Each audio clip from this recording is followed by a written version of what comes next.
All right, joining us now, my good friend Pete Sepp from the American Taxpayer Union. Pete, been too long. Good to have you back, man. Absolutely. Good to be here. So, Pete, I got a text from a listener. Very interesting. And the listener says, could you explain air traffic control reform on the air and give us the pros and cons, etc.? Can you elaborate on the President Trump initiative for air traffic control? They're tired of listening to me advocate it for it. They want to hear from someone else. Why is it a good idea? Why is it a bad idea? It's a great idea for taxpayers, in our opinion, because right now the traveling public is not getting value for the money that they are spending on airline ticket taxes, charges, and fees. The typical tax burden on an airline ticket now, imposed by government, is an average of 21%. Now, a lot of that is going to fund the air traffic control system. The trouble is, the federally mismanaged air traffic control system and its modernization is badly over budget, badly behind schedule. We need to take a different path. The President has proposed that path. He would have a non-governmental organization in charge of the air traffic control system. It would be run by stakeholders in the system, the airlines, the cargo haulers, small airports, large airports, passenger groups, labor groups. They'd all get a seat at the table, and they would be allowed to charge user fees for the air traffic control system as we repeal all of the current taxes that fund the air traffic control system. What we're going to get out of it is something that will move people faster, more efficiently, and more cheaply. Over 50 other countries have done this, and they've had a smashing success with it. We need to do the same. So, Pete Sepp, how do we know that the fees that they eventually put in place, because this is going to be a private profit-making consortium, they want to make money, they want to make a profit. How do we know that their fees are not going to even exceed what we have now, and then we're stuck with it? Well, the President's proposal, and one in Congress that's very close to what the President is proposing, would actually set up a nonprofit, non-governmental organization. They would be charging fees based on the needs of the system. And, of course, the Secretary of Transportation would have some oversight authority. And, this couldn't be some freewheeling operation that gets to charge anything it wants. There would be congressional oversight and executive branch oversight of the entity. And we know by experience elsewhere that the fees that these non-governmental entities charge over time tend to be lower than the tax-funded systems they replaced. Canada is a big example where and by the end of this year, the fees for the air traffic control system on an inflation-adjusted basis are going to be 45% lower than when the government ran it several years ago. So we do have a proven track record of success with these entities, and I think the time has come for the United States to try it. Okay, so I have a couple other questions. I'm going to play devil's advocate here. Pete Sepp for a minute. Pete Sepp, the president of the National Taxpayers Union, joining us today talking about President Trump's initiative for air traffic control reform. So if we're going to privatize it, but it's a nonprofit, what's the incentive for the company that is the company's handling it? I mean, if they're not going to make any money off it, why are we convinced they're going to do anything better than's being done now? Well, this new entity would be accountable to all users in the system. In other words, the board of directors of the nonprofit organization would have representatives of large and small airlines, large and small airports, even the labor unions, passenger groups, cargo airlines. They would all be the ones saying, look, we know how to design a system here that is more efficient, more effective, and responsive to our needs. We're going to make sure that this organization minds its P's and Q's, charges only what's appropriate for providing the service, and because it's not going to be a governmental bureaucracy, it will have much more flexibility to do things like modernizing the system using satellite navigation, the similar navigation of what we use with our GPS in our cars. Right now, we don't have that in the United States to a large degree. It's mostly ground radar based, and that's getting more difficult by the year to manage. Pete, what about the military? Some people have been concerned about the language in the bill, that it might impose restrictions for military and airspace. How do you resolve that?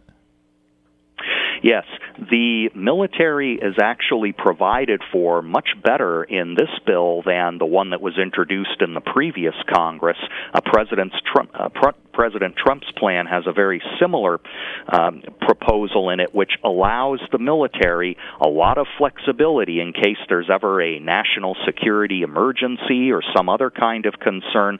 The military will be able to have its own air traffic control services provided for and run in conjunction with this new entity, and it would be protected. So we've made a lot of provisions in there to make sure that in any kind of national security situation, military air traffic control will get priority and will be handled. And in fact, General Mattis has said that he is quite satisfied with the current proposals from the President and in Congress for air traffic control reform. Well, actually, I said this the other day.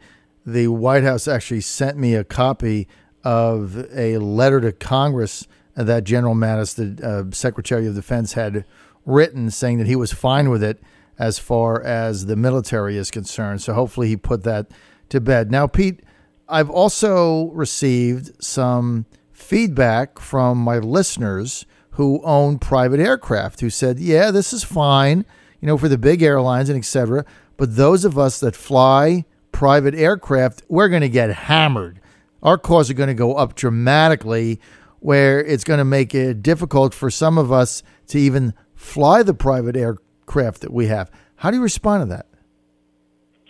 That might have been a concern with last year's legislation that was introduced in Congress, but not this year's legislation. There's, in fact, specific protections for the general aviation community that prevent them being denied service by the new entity and exempt them from having to pay any kinds of fees associated with the new system. So they would actually continue paying whatever they pay into the system now, which is primarily fuel taxes, and they would continue to receive the services that they have come to enjoy. And in fact, I think that this new entity would provide for better technological innovation that could help the general aviation community. There's this concept called remote towers, air traffic control facilities that would be virtually run so that small airports and the general aviation community could be better served by those.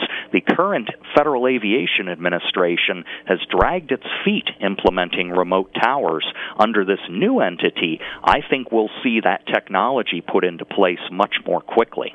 So, Pete, let's be candid here. For someone that flies private aircraft, has a plane, some people are saying that their cost of operating are going to go up as much as 50%.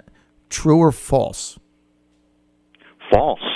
This bill specifically protects private aircraft owners from having to pay discriminatory fees, higher fees, or getting denied service.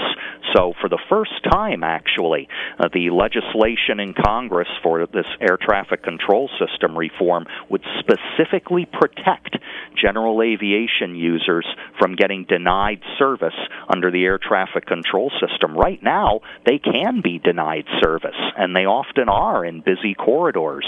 That would not happen under this legislation. They would be guaranteed access. So tell me the downside. I think, obviously, you alluded to the fact that because this is a nonprofit entity, perhaps there's less of a business motive to provide service cheaply. But I think that the user-funded model with a large board of directors will help to take some of that edge off, even though it'll be a nonprofit entity. I also think that in the end, we are of course, giving up a ground-based radar system that has served the country reasonably well for a number of years. But unfortunately, we need to have a more modern system that keeps up with the rest of the world, and that's satellite navigation. Mm-hmm. And implementing that is something that the federal government just hasn't been good at doing. And so there will be some transition here where we're going to be thinking, wow, we have to make sure these taxes get ramped down at the same time that the user fee system is created. And so we're going to have to watch that very carefully when it's implemented. NTU, National Taxpayers Union, and many other advocates of this reform will be doing just that. Pete, what is the position right now of the biggest commercial airlines on this bill? Most commercial airlines tend to support it.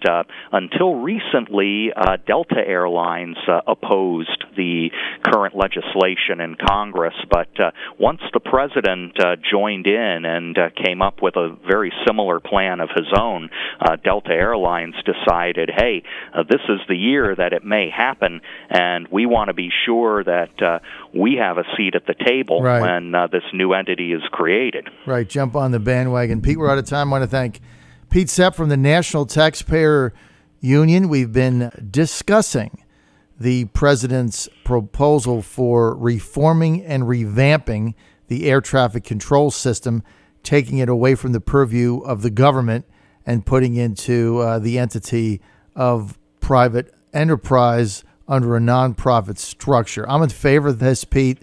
I mean, you need change, you need innovation. They're never going to be able to get there with the government running it. Now, the system has served us well and you mentioned that, Pete. It served us well for a very long time, but we're at, I think, a crossroads in history now where we have to get on with it. And I think this is the answer. And it also ties in when you talk about modernizing government, being more efficient. I think this whole thing makes sense. And I think that's why President Trump got behind it so enthusiastically.